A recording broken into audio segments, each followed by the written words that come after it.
am I? What's going on? Sukuna! Sukuna! Wake up, Sukuna! What? Who's that voice? It's me, Mickey Mouse. Sukuna, what are your costume on? My costume? What costume? You filthy... What are you referring to? Sukuna, don't talk to me that way. Remember, I'm the reason you have the mouse Couture. The thing that's helping you right now. I am the king of curses. I don't need any help. What are you even talking about? Well, I hate to tell you, but you're knocked out. By a body shot, no less. It's kind of embarrassing. So right now, your father, Mahoraga, is helping you out. He's taking care of the big, bad, scary sorcerer for you. I cannot be dreaming. This must be a nightmare. A nightmare for your fans, maybe. What's up, guys? All Pencil here, and here we are to do a breakdown and review of chapter 232 of Jujutsu. We barring right now, guys, which is known as the decisive battle in the uninhabited demon-infested Shinjuku, number 10. Jeez! 10 chapters of Gege not having to change the name. I know he is clicking his heels right now, but regardless, I don't know, Sukuna fans. How y'all stocks looking? How are the stocks? I genuinely want to know, how are the stocks looking right now? Because if I had to take a guess, the stocks they're pretty down. They're pretty down. And I know the Gojo stocks may not be looking the best right now anyway. But guess what? I'm something what you would like to call a long-term investor, and I like to buy low and sell high. And every single time this has happened, I bought low and I'm selling high. So just because a little cutty cut happened, I think one of your man getting knocked out may be a little bit more tragic. But I'm talking in vague nonsense. Let's not waste any more time and let's hop right into the chapter itself. Editing me. Ready. 3, 2, 1, go. What's up, guys? I got the pencil here. Fun fact, I have it on me. And I keep it on me at all times. Fun fact. Did you know that Sukuna also has something? And he keeps it on him now at all times? Yeah. I wouldn't call this a mouse tool. I wouldn't. Because it's not a secret tool. You know I have it. And I keep it on me. But Sukuna, he's got a tool. Oh, and it's helping him. Because now it's later. But enough of that. Enough of me clowning a little bit. Fun fact, I still don't think Sukuna's... I'm going to hurry up and make the video. Trust me, I'm going to hurry up and make the video. The suit's still there. The suit's still sitting right there. Trust me, it'll be out soon. But let's not waste any more time. Let's hop right into the chapter itself. So we open up, and we do get to see the countdown of fate waits for no one. And Gojo and Sukuna are still Gojo and Sukuna. So, peak is peak. There have been some times where I admit this battle's been a little bit wonky, a little bit goofy, a little bit silly, a little bit like straight up a little bit goofy. And this chapter does have a certain moment like that, but I'll talk about that when we get to it. We got to talk about how both of these individuals are kind of, I will admit, like the fact that Sukuna isn't even engaging right now is kind of funny to me. I don't know why. Like the idea that Sukuna's just kind of like, let's sit here and adapt to you. I ain't gonna fight you. And he's just casually moving away. Like, I know. It can definitely be interpreted as like, oh, look at Sukuna. He's so scared. He's running. I don't think so. I think it's literally just Sukuna being like, go ahead, bro. Keep hitting me. See if that changes anything, buddy. You know you aren't strong enough to hit me with anything else other than a purple. I know you're not strong enough to do any lethal damage with anything but a purple. And I also know that we both know you ain't actually gonna do anything to his body. That's why I still got this face on real quick. So go ahead, do your worst, because you ain't gonna do it. So I feel like Maguna running is actually kind of like a power move. And I know that sounds weird, like saying, oh, Sukuna running is a power move. How's that so? But I think it is just like a casual display of, at least to Sukuna, there are no real stakes here. Like I genuinely believe up until the end of this chapter when he gets caught off guard, I genuinely believe he's not worried. Even with malfunctioning Shrine, even with the fact that he is running away, even with all that, I genuinely believe he is not worried. That is very interesting. He has yet to. Well, then again, Gojo's yet to heal off all the proper little scuff marks too. But like, he's just chilling. He's just chilling. I genuinely wonder.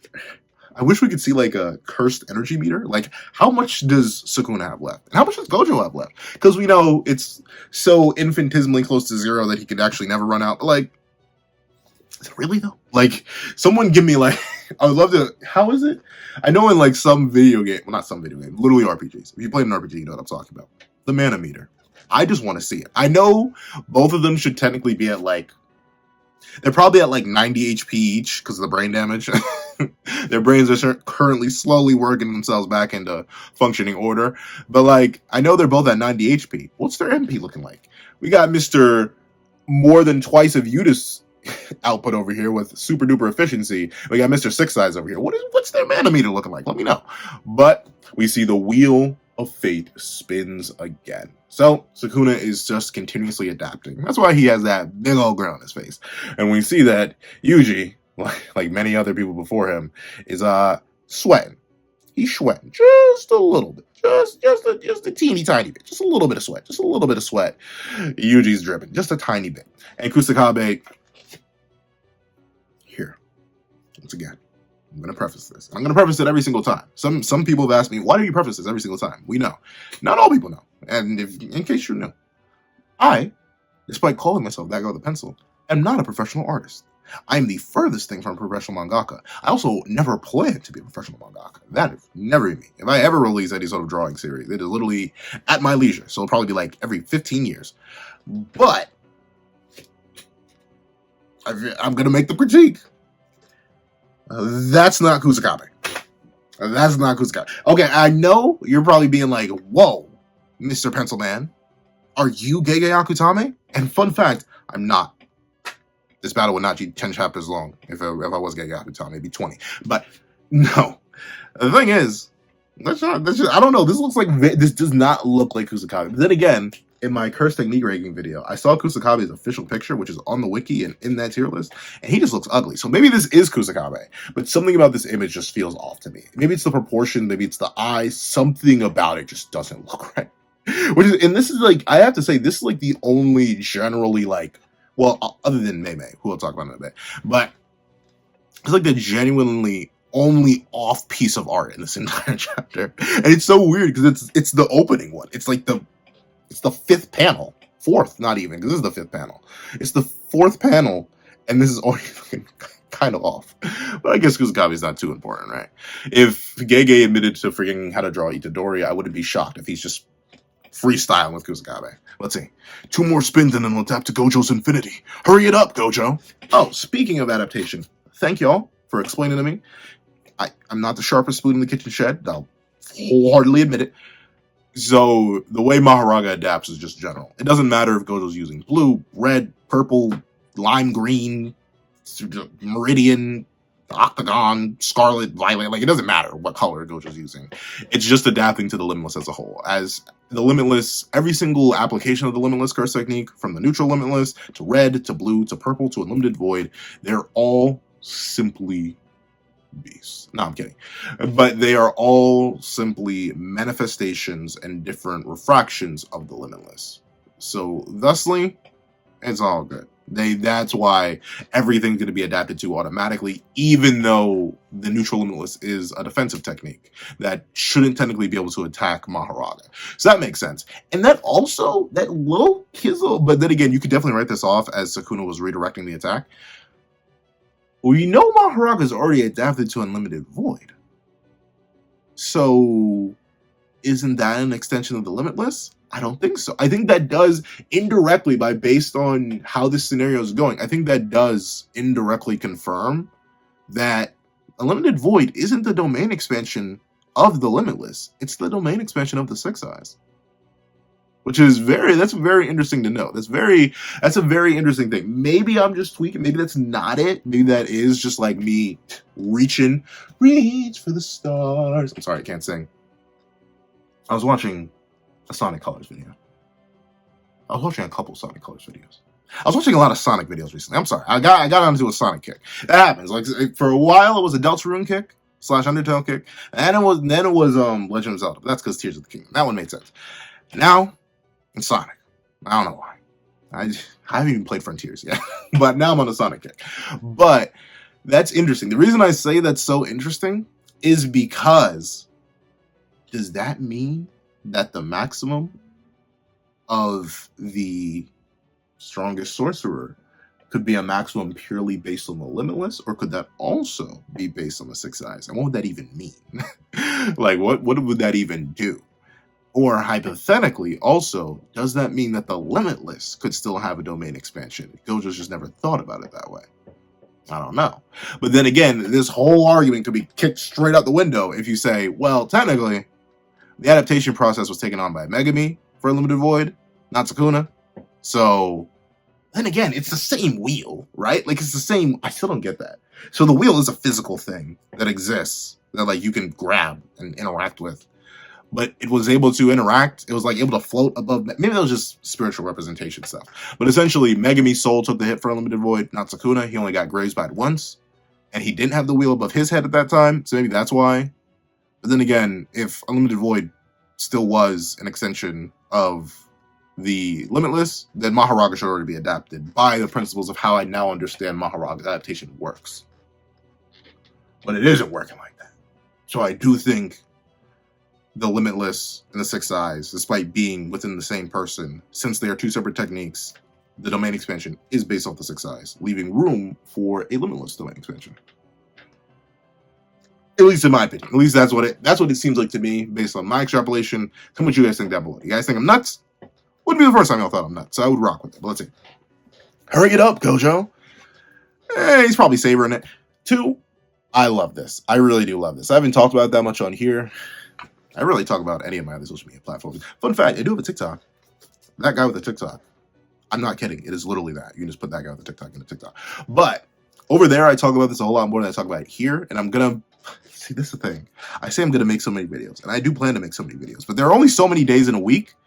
And I have a lot of video ideas. But one of the things I would love to make a full video on, and I'm going to, is the fact that both of these two, despite being brain damaged, despite eating the taste of each other's mouth, despite being literal mortal enemies, he's in the son of this guy. Like, this is like Gojo's son. That's him right here. He's being possessed by the King of Curses. In spite of all that, in spite of the danger, in spite of the weight that this has upon the Jujutsu world, and realistically the fate of the entire planet. Like, if Sukuna wins, and Kenny doesn't cook, but Kenny's obviously going to cook. But let's just pretend Kenny's not cooking. Let's pretend Kenny's not in the kitchen right now, whipping it up. Like, let's pretend that's not happening. Sukuna wins. Everybody's getting eaten. And not in the way that some people want to get eaten by Sukuna. Then again, some people probably do want to get eaten by Sukuna in that way. But still, no, like, everyone's getting eaten. They're all going to be scrumdiddlyumptious. You know, Urume, it was mentioned in the data book, Urume knows how to whip it up in the kitchen. With unconventional ingredients, let's say. Everybody's going to be eaten. And I don't mean in this conventional way. Like, when I invite you to the cookout, to the barbecue, and I say everybody's going to be eating, I mean everyone's going to be eating good food. When I say Sukuna and everyone's going to be eating, you know exactly what I mean. So if that happens, then everyone loses. Even with brain, like, I know that sounds super duper crazy. And I know you're wondering, Pencil, are you saying that you think a super duper fatigued, heavily brain damaged Sukuna is going to be able to survive the legendary Giga jumping of Jackpot Akari? Awakened Maki. I can't call both Yuji and Maki liberated.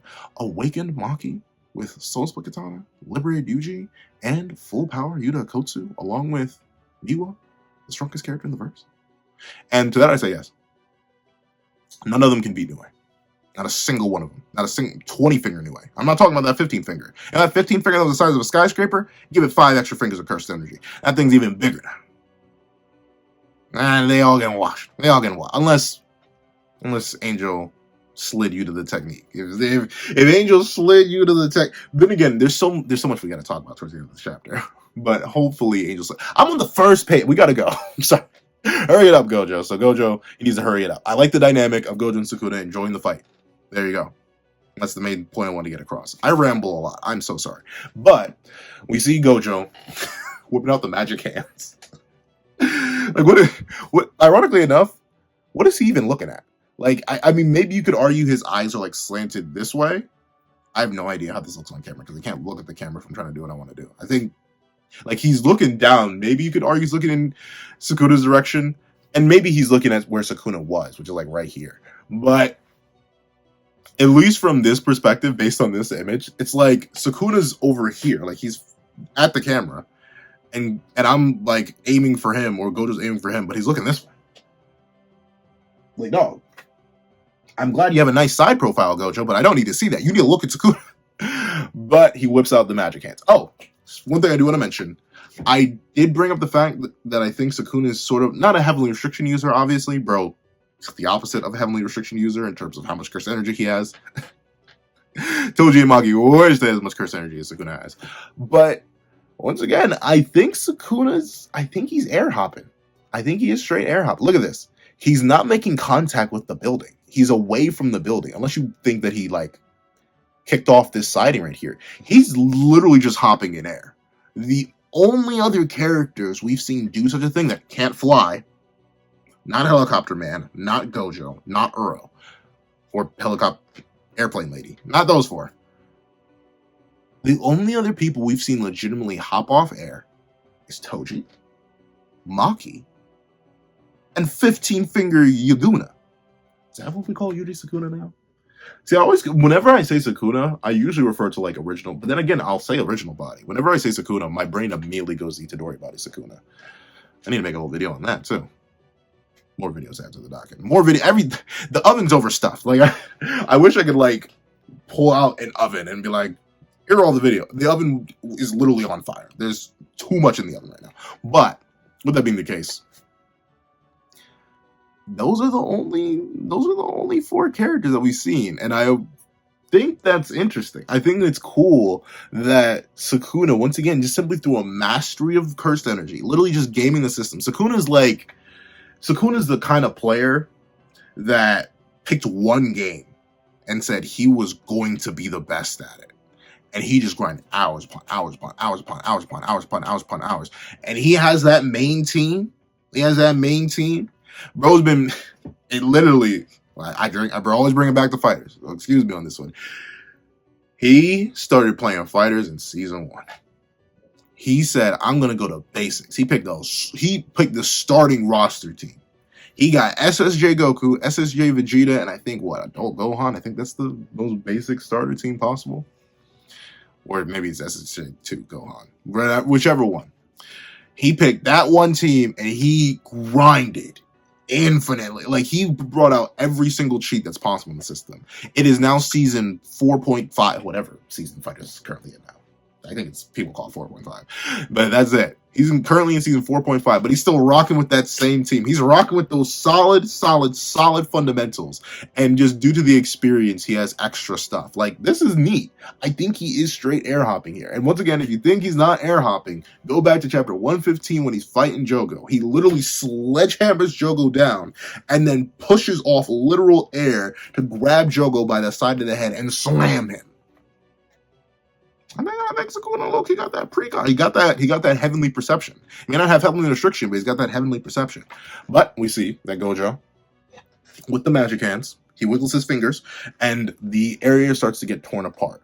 Very interestingly, though, Sukuna does just say, I don't feel like getting hit by that. And he actually does dodge this.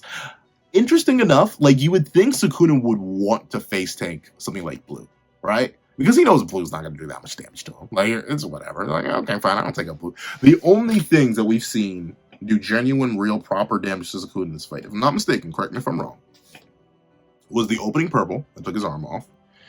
It was the Wombo Combo YOLO Red. Well, no, the Wombo Combo happens this chapter. The YOLO Red that he pulled off in the domain expansion of Sukuna's, if I remember that correctly, after he restored his curse technique. And then I believe it's literally just been chest punches. Like, it's just been like dry, and presumably that's Gojo using Blue on himself to propel himself towards Sukuna at enough speed to actually do damage. But still, that's like fisticuffs. I don't think generic Blues have ever done any damage to Sukuna in this fight or ever. So, like, it's interesting that Sukuna actively goes out of his way to avoid this. I'll admit, this is kind of some weird paneling. Like, I mean, unless you're supposed to interpret the panel going that way, but I don't think so. I think you are meant to interpret the panel going this way. So, like, you see Sakura seemingly leap back. Maybe I am just reading. Tell me which way do you guys think this panel is supposed to go? Because you read manga left to right. It's literally so bad that whenever I pick up a comic book or I'm reading comic panels, my brain automatically, because I read so much manga, I'm more of a manga man than I am a comic man, but my brain has done it, and I feel like almost every manga fan has had this experience where they've opened up a comic book or any sort of, even just regular books, and just start reading backwards, like straight up upper right hand side to the left, because it's just ingrained in me now. So I'm assuming this panel is meant to be interpreted this way, right? Because right to left, but it looks kind of weird that way, because the thing is, the way that the paneling implies is that it's supposed to go from here, where you have Sukuna as the focal point of the attention, to Gojo, where you see him in the foreground, but then Gojo's elbow points sharply down to here, which leads you to the right, and then, once again, following the right to left principles, he goes down here. But it just looks weird, because it looks like he seemingly backflips, once again, off of air, backflips here, and he's almost very well hidden here, into this. And since this isn't like clearly displayed as after images, they're all drawn as solid Sukunas. Just for a moment here, it looks like there are 3 Sukunas, even though technically there should be like more, in my opinion, action lines here to portray that, oh, this is a Sukuna movement. You can definitely see some of it though, like Gaya does a decent job here. But even like the action lines that are on the page itself, they kind of point you to the wrong thing. Like, they point you to this. Like, this should be the center point of your attention. When realistically, this is where Sukuna ends up. I don't know. Weird manga paneling stuff. That's just me talking. That's just me chatting. Once again, not a professional mangaka. Nowhere near it. Never will be. Those are my general critiques, though. Let's see. See Sukuna, once again, big cheesing. She squats into it. And I do love this. I love how Sukuna, he kind of hits the Spider-Man pose. Tell me that's not Peter Parker right there. Bro's like, I'll stop you, Gojo Goblin. I won't let you destroy Shinjuku. I won't let you not let me destroy Shinjuku and all of Japan and the entire world. Like, why is Bro posed up like this? I don't know. I just find it funny. But this does play into another aspect of their dynamic. Gojo and Sukuna have really good dynamics. I will admit this. Typically, Gojo fights he has moments of just absolute savagery, which I love. But Gojo, he's very elegant. He floats about a lot. He can fly. Of course he floats out a lot. But due to that, it has him almost in this like detached, deific sense in terms of his combat and his general motion as a character, which is good. It fits into his whole character theme of being the honored one, the strongest sorcerer. But in contrast, Sukuna, like, pretty much ever since his introduction, or like his first major fight, and it's even shown here, especially within this pose and his movements, he's very, very animalistic. Like, he doesn't seem to fight in the way that a human would, despite being extremely skilled regardless. Like, I'm not saying Sukuna, he's like an unskilled fighter. He's not good with hands. He has no hands. I'm not saying that. I'm saying in how he moves. And ironically enough, despite him also being an honored one, it's very grounded. It feels tangible. And I know I'm really talking about how Bro's air hopping, but regardless of that, that weird sense of, what's the word I'm looking for? Animalistic is the word I'm using, but I feel like there's another word I'm looking for. It's not animalistic. It's very tangible. It's a very meaty feeling. Like, it's hardcore parkour. There we go. We'll call it that. The hardcore parkour of Sukuna in comparison to Gojo's more freeform, I'm flying because I can fly thing. I really like the dynamic there. The opposites that attract? I don't know. Sukuna was thinking about love 2 chapters ago, but these 2 opposites, I love how they move in opposition to each other. I think it's beautiful. But we see Gojo with the, I don't know. As a Gojo fan, question other Gojo fans. Does he look handsome here? Does he look handsome? He looks concerned. He looks concerning. Let me be real with you. I was about to play it off like he looks concerned. No, he looks concerning. He looks like he needs therapy. Then again, I feel like every character in the story series. What character in JJK doesn't need therapy? Panda doesn't deserve therapy, because he doesn't deserve rights, because he doesn't deserve anything. He doesn't even deserve existence, to be completely honest with you. Panda... What Panda really deserves? I don't know. I'm sorry. He doesn't even appear in this chapter. I don't know. I'm letting the negativity of Panda seep into me. But I feel like everyone needs just a teeny tiny bit of therapy. And I can't even say send him to Shoko, because Shoko needs therapy too. Everyone needs therapy. But we see Gojo do a very interesting thing. Like, so he reaches out like this, right? So you would assume that he's reaching out with both hands, there would be 10 orbs, right? Because, like, he has 10 digits. But no, he only does 8. Like 1, 2, 3, 4, 5, 6, 7, 8. Welcome to Counting with Pencil. That guy who can count. Sometimes. Not consistently. I can never promise counting. But, with that being the case, it's interesting. He only whips out 8 of them. Like, dog, you have thumbs. And, like, I can't even say it's you can't bend your thumbs that way, in the way that your fingers are bent. Yes, you can. Just do this. If you're gonna wiggle your fingers at them, wiggle all of them. I know the thumb isn't a finger, but is it? It's a digit on the hand. Put all your hand digits at them. You can get wiggling in a general direction if you really need to. But he only hits them with the 8 orbs, and we see that Sukuna, he's looking a little bit like, I may have miscalculated. But one thing I do want to mention, I love how blue is drawn in the manga. It doesn't appear that often like this, because we don't actually get to see the orbs of the Limitless all too often. But I love how they have that, like, awakened Shigaraki effect, to where they don't actually have solid black outlines. They have white outlines, which interrupt whatever black line art is around. Like, look at Gojo's shirt, right? This pure depth of black, and even Gojo's fingers with his line art. It's contrasted by the white that surrounds the blue orb. And the blue orb itself is this weird, nice, almost brushy gray gradient. Like, if I had to assume... I don't have a single paintbrush on me.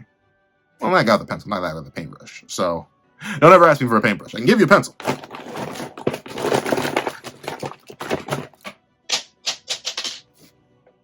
What even was that? Oh, screw. I can give you a pencil. I got pencils. I got pencils of pencils by pencils. But I can't give you a paintbrush. But it does seem like dip your paintbrush in paint, swit. What is a paintbrush noise? Splat? Splatter? I have no idea. But essentially, it does look like a brush motion. Like, you took a paintbrush, dipped it in paint, boom. And it creates this nice wavy effect that I really, really like. It adds that otherworldly touch to blue. Like, since it has the white outlines and it has this very interesting texture to it that doesn't feel like anything within JJK. Like, it doesn't feel like these kinds of shadings. It doesn't feel like the kind of line art and sketching on the walls or anything like that. It gives the blues this otherworldly feeling. And I think that's really, really nice. It adds a nice extra dimension to Gojo's abilities. And once again, plays into the idea that Gojo ain't normal. He's the furthest thing from it, and I really, really like that. But we see that, once again, since these are just blues, Sukuna is more than fast enough to react to them. So when 4 of them converge on him, he's like, I'm gone! But, unfortunately, he only dodged 4. There were 8, and thusly the other 8 go to converge on him. However, once again, look at this. Look at this. He's in midair. He's in absolute midair. And he lunged off of the wall to avoid getting hit, but he stopped his momentum and seemingly kicked off the air again. Sukuna can air hop. He's in Smash Bros right now. He has probably he has more than a double jump. But, like, you know, in Smash Bros, when you jump and you can magically jump, like, off air, Toji, Maki, and Sukuna, they're all Smash players.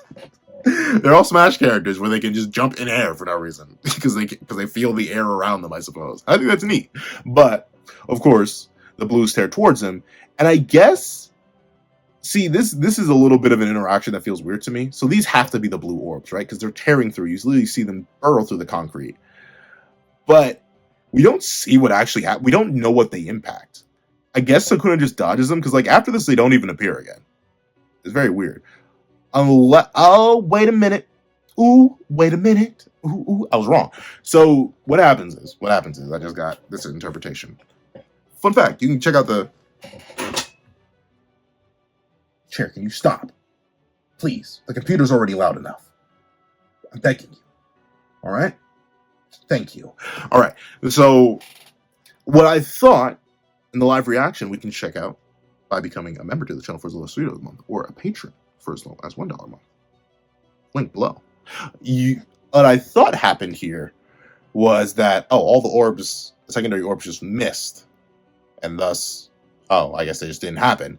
But we see as Gojo comes in here, he slides in, all nice and smooth and buttery, likely using blue to propel himself, so that may have used one of the orbs. Sukuna, once again, whipping out that precog. I think he does have the precog because he's not even facing Gojo. But then again, this is not really an argument for precog. This is just an argument for Sukuna having good sensory abilities, because obviously it's Gojo. He'd be very easy to sense. So Sukuna turns around with a kick and seemingly a karate chop. Like, that's what it looks like. But Gojo, since Sukuna didn't activate domain amplification, still has the neutral limitless. So he casually catches Sukuna's kick and then blocks Sukuna's karate chop with an elbow. Fun fact, don't punch somebody in the elbow.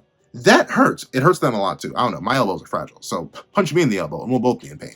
But don't punch an elbow. It's sharp and pointy and hard. It's a bone. Don't punch bones. But we see that Gojo does manage to block the karate chop, catches the kick. And then what I thought happened is that, see, this is how you can tell. I just can't read. What I thought happened was this one kick from Gojo is what gave Sukuna this damage. But actually, no. What ended up happening here, and that explains why the win. I am not the sharpest spoon in the kitchen shed. Let me just say that. But what happens here is that it looks like 3 of the blue orbs from before missed. These leftover 4, it looks like 3 of them missed. But big, bodacious butt cheeks. What ended up happening was one of the blue orbs actually managed to tear into Sukuna here. So this is the first time, I think, in this fight that Sukuna actually takes damage from a blue. Very interesting. So Sukuna is liable to take damage from everything, which is weird, but you can maybe chalk that up to his durability lowering. But then again, is it lowering? Like, I was going to make a video on that earlier this week, but I ended up holding that off for a while. What does cursed energy amount actually do? Does it increase your bulk? Does it make you more bulky? Because it can't. At least not fully. Because then how is Ryu so bulky? I mean, you can just say Yuta's weak. But you can't say Yuta's weak. Yuta's a special grade. I don't know. It's weird. I'm going to make a whole video talking about the weirdness of, like, cursed energy amounts and what that means. But this is, I believe, the first time, once again, correct me if I'm wrong, the first time that Sukuna, in this 10-chapter battle, fun fact, I had to mention this earlier. Let me finish the thought before I go into the fun fact. This is the first time Sukuna's taken damage from a blue. Very, very interesting. It tears a gash in his side. And do we see him heal it? We don't actually get to see him heal it. Very interesting. The funny thing is, he gets hit by this kick. And this kick must have crazy momentum. Because despite him getting grazed by a blue that tears out the side of him, he goes flying through the darn building. So that kick has some force behind it. But the thing I wanted to mention is, I believe this is now definitively the longest fight in the series. I think. The only other fight, quote unquote, that you could say is as long as this is the Mahito gauntlet, the gauntlet that Mahito ran of Mahito versus Yuji, then Mahito versus Yuji and Nobara, and then Mahito versus Yuji and Nobara. Oh no, Mahito versus Yuji. Well, then technically you could say Mahito versus Todo, then Mahito versus Yuji and Todo. So maybe that fight's longer. I think not, though. I don't think it was 10 chapters. And I know it was not concurrent. It was not a continuous sequence of chapters. So this is the longest fight in the series, and it's also the longest stretch of uninterrupted fight in the series. Usually in other major long fights, we'll cut away to other battles that are going on. But no, the only thing we've been cutting to is people reacting to this battle. Very, very neat. Very, very interesting. But that was the fun fact. And it's also funny that Sukuna's still smiling. But we do get to see that since Sukuna got hit by a blue, the wheel's like, hold on, I'm getting the hang of this bad boy. This limitless mess. This is what you kids got these days? Wait a minute, I know something about a limitless. I fought a limitless myself back in the day. Maybe once or twice. I think once. Wait a minute. Is this a Limitless and Six Eyes user? I'm pretty sure I took out one of you Limitless and Six Eyes user a while ago. But I still really want to see. I want a flashback arc. But the thing is, there's so many. There are 3 periods, technically 4. There are 3 periods, but technically 4 periods that I want a flashback arc to that I know we're never getting. We're never going to see those periods because never.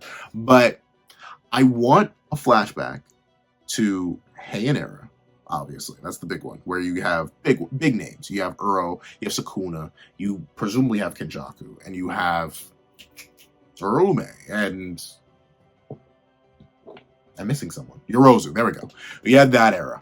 But I also want a flashback to Kashimo/Ryu's era, because they were born around the same time 400 years ago. Well, not born around the same time, because Ryu was in his maybe late 20s, early 30s, when Kashimo was already an old man. But that period, I would love to see that, because that seems like a very interesting period, because 2 extremely powerful sorcerers were born within not relatively, but over 1,000 years, like a few decades is not that long of a time in a millennia. So they were born pretty close to each other. So that'd be a pretty powerful age of Jujutsu. So there's period number 2. I also want to go back to the period before Tengen, before the optimization of cursed energy. And I want to see that whole process of Tengen becoming a creature akin to Sukuna, or being put in a scenario where they became the foundation of the Jujutsu world as we know it. And I also want to see Kenjaku's original era, his first body. What was that like? How did he find out about his technique? All the stuff like that. I feel like there's a bunch of different eras that we could get flashbacks to that are super duper interesting, that have things that I really want to see. And obviously, I'm not sure when the Gojo clan head and Zenin clan head fight happened. I forget what era that was in, how many years ago it was. But that's obviously, if that's not included one of the 4 eras I mentioned, that's era number 5. There's a bunch of interesting stuff within the past of Jujutsu Kaisen that we'll never get to see. It's unfortunate, but hey, it allows us to speculate, which is nice. But we do get to see the wheel does spin again. And Sukuna cheesing all the more. And we see Kirara saying, the 3rd spin! And Akari going, 1 more left! Thank you, you guys. I didn't know how to count. I'm kidding. I actually appreciate that. But we do get to see that Itadori now questions, wait a minute. Is it time that's needed for the adaptation? Or is it experience? And Kusakabe's a little bit confused before saying, oh, I see. You're asking, does it A, take the attack once, take time to understand it, and then adapt, or B, adapt incrementally after taking the attack multiple times? Well, considering Gojo hasn't used any techniques outside of lapse, which could it be?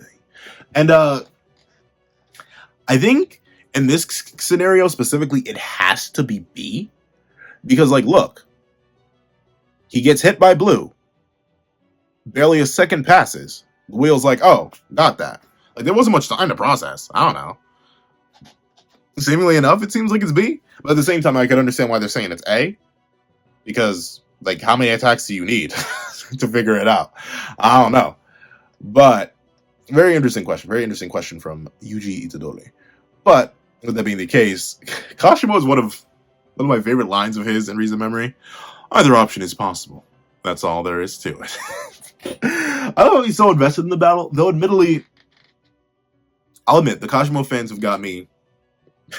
Then again, I say the Kashimo fans. That's the weird thing. I always say the Sukuna fans, the Kashimo fans, the Gojo fans. Like, I'm not a fan of all these characters. So I'm one of y'all. But the general Kashimo consensus is slowly, like, warping my brain. Like, it's slowly, I'm adapting bit by bit, wavelength by wavelength, being like, yes, Kashimo isn't the character I initially thought he was. So, like, now, I wonder, after this chapter, is he liable to jump in? Like, is he... Because obviously, now that I'm fine with the idea that he doesn't care about how strong the strongest is when he actually fights the strongest, he just wants to fight the strongest. Like, does it matter to him? Like, if all goes like a lot of us want it to, and at the end of this chapter, since Sukuna's... since he's out, And all it is Mahoraga. If the students hop in, is Kashimo gonna hop in, or is he still gonna wait around? I wonder if he's actually willing to get active, right? Is he willing, or is he gonna wait? Or is he gonna like try and stop them from getting active because he wants to fight next? I don't know. Because he said he's got next. Like like bro said, I'm on the sticks next. Like you ever play 8-player Smash with more than 8 people? Or 4 players, or whatever game, and you just don't have enough sticks? Yeah, Kashimo said I'm next on the sticks. But I wonder what's gonna happen with him. Because once again, bit by bit, the 2 strongest are wearing themselves down further and further to the point where would it even be an interesting fight for Kashimo? Kashimo seems like the kind of guy, well, once again, just my interpretation of the character, seems like the kind of guy who would enjoy a good fight, but like, no matter who he fights, whoever wins, they're going to be brain damaged. Is it really going to be fun for you, Kashimo? Well, let's see. That's all there is to it. But once again, I do love how invested he is. He has a genuine smile on his face. He's enjoying watching these 2. And it does make me wish very deeply that Uro was here. I really would love to see her reactions to Gojo versus Sukuna. Because, like, remember, Uro, unlike Kashimo, simply by being in the same colony as 15 Fingers, was sweating, dripping, scared out of her mind. She was having a migraine from simply being in the same presence as 15 Finger. So I wonder what her reactions would be to seeing 20 Finger. Not necessarily getting manhandled, though admittedly this does look kind of manhandly, but just seeing Sukuna, King of Curses, at all, whatever Finger, having a rival in any way, shape, or form. Presumably in Uro's era, if you stepped to Sukuna, you fell. Like it wasn't a 10-chapter long affair. You were lucky to get a panel back in Uro's day. So I would love to have seen her reactions, though I guess it makes sense that she's not here. I highly doubt she has a phone. Like, it makes sense that Higuruma showed up. Then again, do they have his phone? I have no idea how they found Higuruma. I guess Yuji could have just said, oh, he's somewhere in the colony. I met this real nice guy.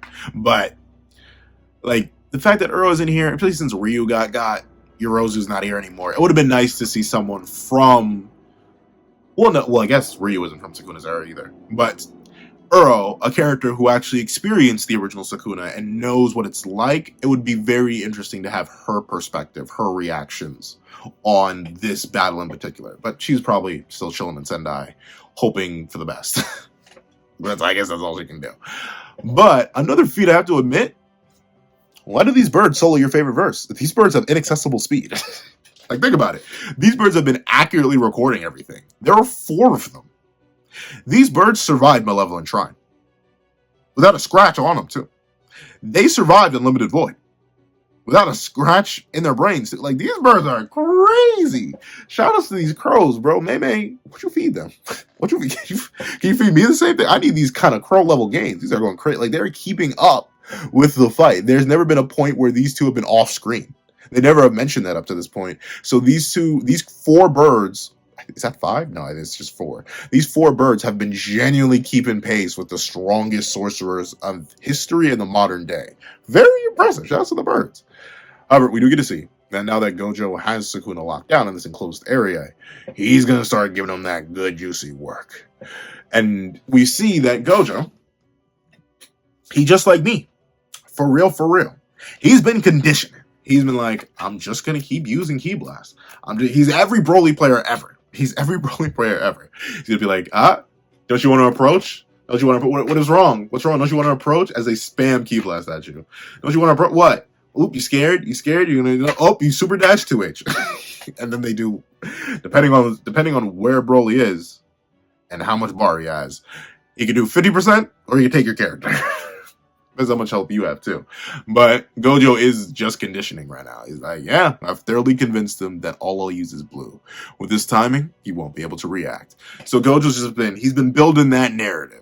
We've been talking to, we've been talking a lot how Sukuna, he's had this big master plan in his head. He's been cooking for a hot minute. He's messing around. He's enjoying himself. But we see Gojo, he's got a domer on him, too. He's been thinking. And we see that Gojo pulls up with the Splagooter. And he's like, hold on. I got something for you, Gojo. No, I got something for you, Sukuna. say hello to my little friend. Boom! And he tries to hit him with the Accursed technique reversal, red. Fun fact, well, not fun fact, just a thing. I was wrong. I always consider this like kind of an homage to the Spirit Gun, but like, oh, said the word. We'll risk it. The Spirit Splagatter that Yusuke has, but Yusuke holds it like this. I don't know how I can. He holds it like this. Gojo holds it like this. And Sukuna holds it like that. Like, I don't know. They're all holding it in different ways. So they all got it on them. It's literally built into their fingers. But they all hold it in different ways. But we do get to see that Sukuna, he's not stupid. He's like, oh, okay. I see what you're doing there, fella. And a weird part of the chapter kicks in here. There are two weird parts toward the end of the chapter that I want to discuss because they feel off. They rustle my jimmies, and not in the good way. But is there a good way to rustle one's jimmies? I actually don't know. But we do get to see that Sukuna, he notices. And since red, I mean, blue just did do damage to him. It did take out a piece of his torso, and it does look like he may have healed that off. I think he did heal that off, yeah. It looks like he healed that off. Even healed his clothes this time. Very good. But he notices it.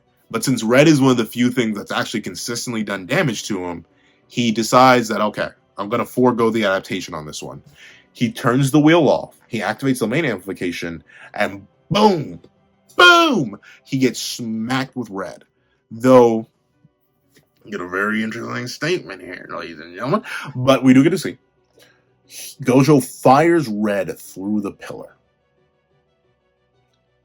Oh, I'm still confused a little bit. But this is the weird part of the chapter, right? So the pillar hits, it swings, and it seems like, if I had to take a guess, it seems like Sukuna got hit by red, right? Like the blast ends up happening. But everything ends up shattering around Sukuna. And we see that Gojo notices he used amplification to minimize the damage. So, two very interesting things. One, thank you for the clarification on the spoiler discussion that domain amplification can just eat every technique. Like it doesn't just have to be something like the neutral limitless. It can just eat anything, which is very, very nice. That makes domain amplification a lot better than what I thought it was. Because the thing is, I guess ironically enough, it still is this. But when domain amplification was first introduced, and for a while after it, I literally thought this is just an ability that Gege introduced so characters could fight Gojo with their fists and stuff like that, instead of just using domain. Like that's the thought that went through my head. And that is true, because the only characters we've seen use domain amplification have only used it against Gojo.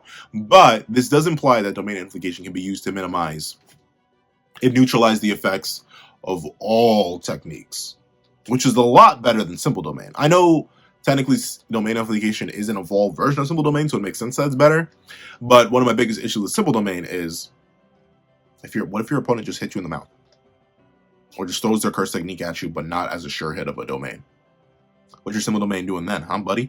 But with domain amplification, you can use it to somewhat neutralize the effects of your opponent's attack. But remember, ladies and gentlemen, this is 20 Finger Sukuna. It is 19 finger plus the mummy. I know, but Sukuna himself said the mummy was an equivalent to a digit. So Leslie, this is 20 Finger Sukuna. This is the strongest Sukuna we've actively seen fight. But he brings up a very interesting point here. He says, as expected, even if amplification can neutralize the low output of his neutral limitless, it can fully neutralize the strengthened blue or the reversed red. So, Sukuna, one of number 2 in the verse, or number 1. A lot of people are saying he's number 1, but I believe number 2. Number 2 in the verse, even with domain amplification, this is likely the strongest domain amplification we will ever see in the entire series. Even he cannot fully neutralize even blue. Admittedly, he says strength in blue, so maybe like it just went blue and it wouldn't work too well. But the fact that Sukuna, even with domain amplification, can't fully neutralize Gojo's normal techniques is crazy. So Sukuna just got hit by purple, he'd be cooked, right? Like he just be. But then again, he I'm really thinking what happened was he started to lose his right arm to purple, then he dodged the rest of it. That's my opinion on what happens here. Because there's no way things like blue and reversed red can do like this much burning damage to Sukuna with domain amplification used to minimize the damage. And something like purple, which is literally the combination of these two things raised to a whole new level, could only take his arm off. I don't know. That's crazy. So purple must just be unblockable. Like, that has to just be a straight up unblockable. You kind of have to dodge that, even if you're Sukuna, which is very, very crazy to think about. But we do get to see that Higuruma, the stressed lawyer himself, he's like, he missed it. At this rate, it'll adapt, as Itadori says. So this seems like a big whiff. Because since he finally switched up off of red and went to, well, no, he's finally switched off of blue and went to red, now Mahoraga has even extra adaptation because Sukuna, seemingly enough, face tanked red, right? And here's where a weird part of the chapter kicks in. So, I think, never mind, I just can't read. I just can't read. I'm still a little confused, but I just can't read. Hold on. I think ladies and gentlemen, I'm learning to read. But here's what happened. What my initial complaint, so there's only one weird thing in the chapter. My initial complaint of this being weird was I thought, okay, we'll get to it. We'll get to it and I'll come back and explain why I thought something was weird, even though now I just realized I'm fully percent wrong. So Gojo, he must have played Kingdom Hearts 2 before he... Yep, Kingdom Hearts 2 is where the remix is out? It's 2.5 out by the time of 2020. Sorry, I know this is such a completely random thing. Should we? Because is Gojo a Kingdom Hearts fan? Because KH 2.5 release date. Gojo seems like the kind of guy who would have a PlayStation 2.5. Yeah, it came out in 2014. So Gojo must have played Kingdom Hearts 2 before he decided to show up to the battlefield, because he hit Sukuna with the meanest reversal. Slides right on behind him. I didn't notice this at first, but you can literally see this motion trail. He slides right behind Sukuna, because notably, I didn't notice this before, he was here, and he fired the red, quote unquote, through this. So Sukuna, in order to speak to Gojo, needs to do a 180 and turn around. He needs to look away. So, we see that Sukuna starts talking that mad smack. He should have healed up more of his face before he started talking, though. Because you see he starts to heal here. You see the RCT steam blow off. He should have healed a little bit more. He says, such sloppiness. You lost your cool after your hand was red. What's wrong? Strongest sorcerer struggling to take out an old curse. Oh, boo-hoo. But Gojo says something interesting. He says, you know, that red just now still hasn't exploded. And then Sukuna. Now I wonder. This is a big hole in the precog thing. How did he not know this? But then again, he has the like lightning mark that shows something caught his attention. Sukuna catches the heavenly backshots, or as I like to call it, the crimson backshots of liberation.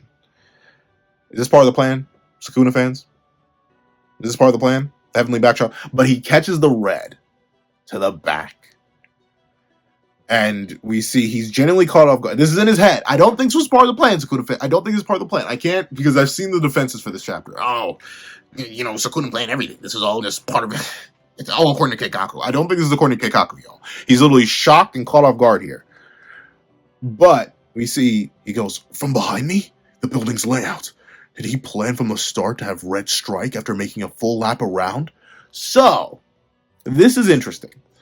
At first, going back to what I thought was weird, a little bit goofy, a little bit silly, I thought at first that this whole full lap around thing wouldn't work. Because I thought Gojo stayed here on the other side of the destroyed pillar. So thusly, if it were to come all the way around and Gojo had stayed in this position, the red should have hit him, not Sukuna. But since Gojo is a seasoned Kingdom Hearts 2 player, he beat it on level 1, critical mode. Be like Gojo. First try, by the way. He didn't perish to any of the bosses. He never needed Mickey's help. He's him. We see he used reversal to get behind Sukuna, so the red would come around. I get that now. But the thing is, what was Sukuna hit with then? Because if Sukuna wasn't actually hit with the red, was he just hit with the ball? Like, did the ball bounce off of him? And if so, how did Gojo control it so that the curvature went around the building? But I guess, so what I'm assuming is what happened here is that the ball just blew right past Sukuna. Nothing actually hit Sukuna here, or at least curse technique wise, nothing actually hit Sukuna. What actually did the damage was the red piercing through the debris, and the debris ended up gashing Sukuna up just a little bit, or leaving a little. But no, because see, Gojo says he used them, so the red did hit, but I guess it phased through Sukuna somewhat. I guess. I suppose. I don't know. Someone explain this to me. I don't get it. I'll just fully admit I do not fully get this part. So someone please explain this to me. How does the red, if it did damage on the pass through, be able to keep its form together and loop around to give Sukuna the crimson back shots? Can someone explain that? I don't know. I feel like there is just an easy explanation of this, so I'm going to trust y'all on this one. Someone please explain this to me. But I don't get how the red was able to maintain its form after already doing damage to Sukuna. I would get it if he just whiffed. And the thing is, I think it's implied that he did whiff. That's what Higuruma says, right? Like, Higuruma here says he missed it at this rate.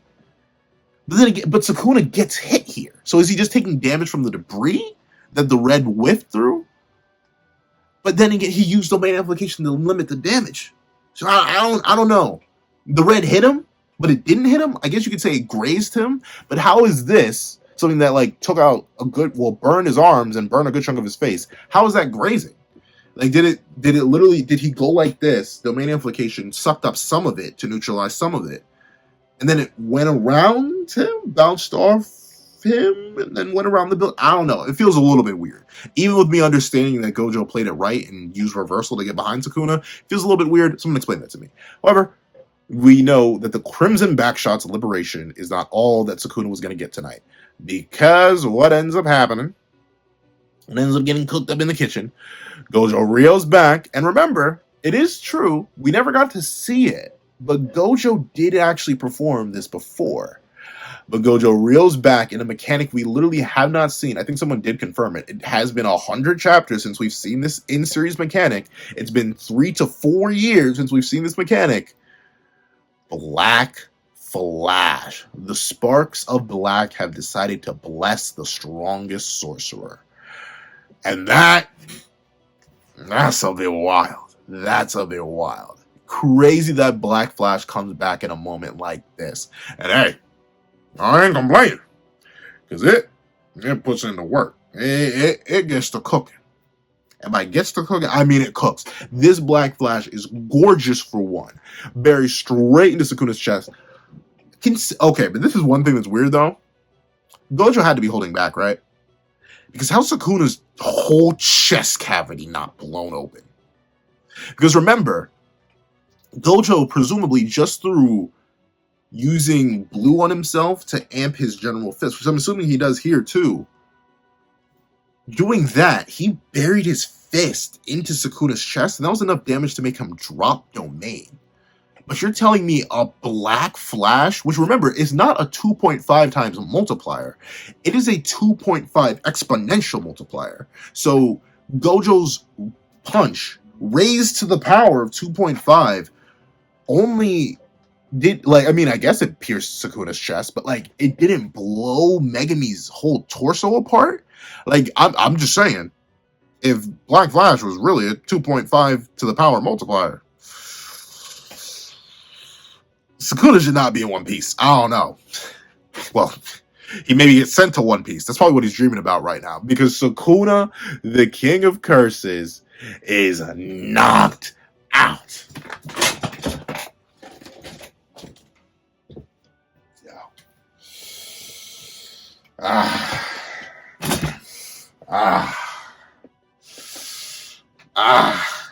Let me get it out for y'all.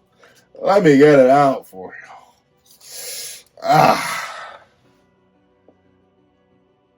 Now you may be wondering, well, Pencil, why are you picking up this Keyblade in particular? Wouldn't Gojo, the strongest sorcerer, be more fitting of the ultimate weapon, something else you possess. And you're correct. But remember what Sukuna said to Gojo right at the start of this fight. He told Gojo something very specific. He said he was a nameless fish that he was going to peel the scales off of. So you come to me, Mr. Chef, and I want you to tell me which one of you really has no name. Because right now, one of you is slumped. He is gone, gentlemen. Ladies and gentlemen, he is gone. He's not there anymore. He is not there. All of them, man has 4 eyes, and all of them blue screen, all of them white screen. They are all done. He is cooked. And I love the reactions here. Look at Hikari. Huh? Look at Kashimo. Look at Shoko. Huh? Look at Yuta. Yuta's the best. Yuta's is the best. But look at this show.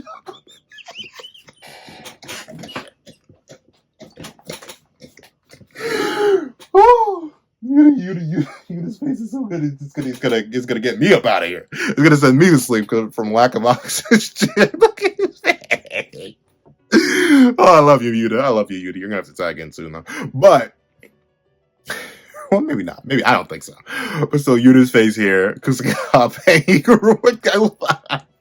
you don't even get to see all of Higuruma's face. The eyes tell. You know, they say a picture is worth 1,000 words. That picture right there says 1,000 words. But what Higuruma thinks of the situation, just right. Joseph was like, wait, they can do that? I wonder if he even knows what Black Flash is. Hana, who's new to the Jujutsu world, is shocked. We don't see Angel's reaction, but even Hana. Once again, though, quick mention, Mei, where's your hair detail? Everyone else's hair detail. Mei, get your hair detail back. But, of course, Mr. Consecutive Black Flash himself obviously recognized the sparks of black. And, of course, Sukuna is knocked out. And you see, since Sukuna drops, the wheel drops. It drops down into the black. But ironically enough, there is no black. In fact, in this very panel, there's no shadow. But the wheel spins one last time. So, this is the other weird part of the chapter. Not the wheel spinning. I can actually justify the wheel spinning. Notably, Sukuna was still conscious when he was hit by the backshots, the Crimson Backshots Liberation. He was smacked. He sure, Gojo rocked his world like a bunch of Gojo fans want him to rock their world. But he was still conscious, and the wheel was still in his head, and it was not blacked out. So the wheel spinning one more time, even if it just took a couple seconds, that makes sense. What I don't get, though, how does all this happen? Because before, I will admit, back in chapter 229, 230, we're on 232, last chapter 231, you put Mahoraga away. Chapter before, I think it's chapter 229. In that review, I just made a genuine mistake. I genuinely messed up. I'm shocked. I mean, I'll have to double check the comments, but I don't think any of y'all called me out on it. Even though I still have issues with him being able to summon Mahoraga while being paralyzed by a limited void, he does say, it's clearly stated in the chapter, with this treasure I summon. He does yank Mahoraga out of the shadows. That is said here, or is said there. Here, I don't know how he summoned Mahoraga when he was knocked out. That feels a little bit weird. It feels a little bit fishy. And notably, he doesn't just summon Mahoraga here.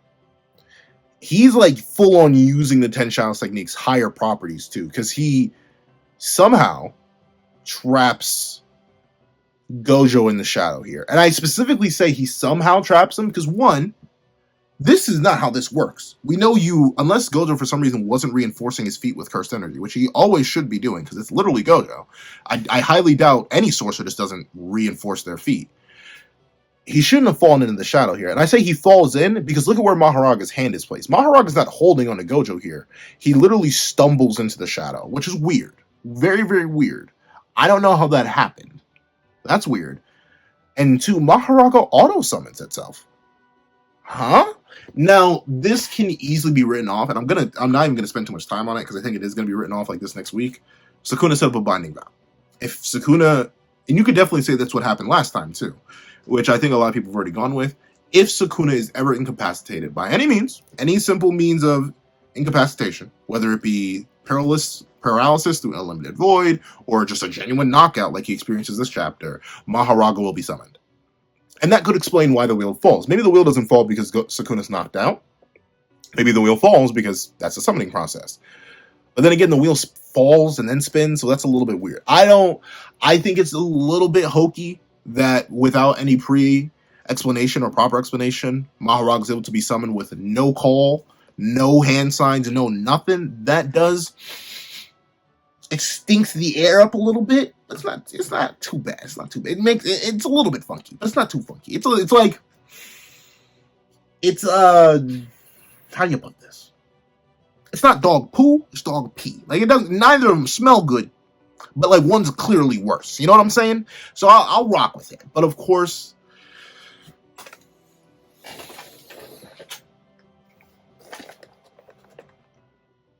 We have a secret clue that'll help us later. And later is now. so Big Pablo Mahoraga comes out the shadows. And I still gotta say it, I mentioned this in the spoiler discussion. His blade looks way too short. His blade looks way too small. It should literally, like, hey, come here. In my opinion, I hurt you, no name. Doesn't look like it. Good. But the blade should be like this. Like, I'm not sure if it's gonna probably fit in camera, but like, it should be like this. The blade should be like a decent length away from it, at least by how Mahoraga is initially drawn. The blade is like here. That's not right. Don't make my man Mahoraga stubby. Make him big. Though he is very, very big. Because we see, as Gojo stumbles into the shadow, Mahoraga reaches out. And once again, this is a very impressive speed feat. Before Gojo's able to react to any of this, even though he has the 6 eyes and everything, we see as Kusakabe says, "You're kidding!" And both Yuta and Yuji, look at Yuta, all these sweat marks, bro. Yo, Sensei! Gojo gets grabbed by Mahoraga because he's adapted to everything. The Limitless is fully adapted to. So infinity doesn't matter. Mahoraga reaches straight through the infinity, grabs Gojo, and slashes him. And the chapter ends. The sword that encroaches upon his life. So, Gojo sliced. The end. Major takeaways from this chapter. Sukuna? Is he a fraud? No. It's a little weird. A little fishy. He's not a fraud. He's just Sukuna. Sukuna's complicated. I'll talk about Sukuna in his own video. But I don't think Sukuna's a fraud. I think he does. I think this is officially it is a loss, right? Like, you definitely say a limited void was a loss too, because he literally got paralyzed. But, you know, Mahoraga adapted pretty quickly to that and popped out and saved him.